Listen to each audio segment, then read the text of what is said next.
سردی کی رات بستر سے اٹھ کر نماز پڑھنا۔ رسول اللہ صلی اللہ علیہ وآلہ وسلم کا ارشاد ہے، دو شخصوں کو دیکھ کر اللہ تعالیٰ ہنس دیتا ہے۔ ایک وہ شخص جو سردی کی رات اپنے بستر و لحاف سے اٹھ کر وضو کرتا ہے، پھر جب نماز کے لیے کھڑا ہوتا ہے تو اللہ تعالیٰ فرشتوں سے پوچھتا ہے، میرے بندے کو یہ تکلیف برداشت کرنے پر کس چیز نے ابھارا ہے؟ فرشتے جواب دیتے ہیں کہ آپ کی رحمت کا امیدوار ہے اور آپ کے عذاب سے خائف ہے۔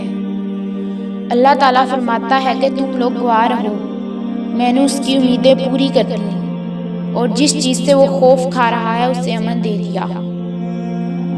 ایک بار جبرائیل علیہ السلام نے عرض کی، یا اللہ میں آپ کی عبادت کرنا چاہتا ہوں۔ اللہ رب العزت نے فرمایا کر لو۔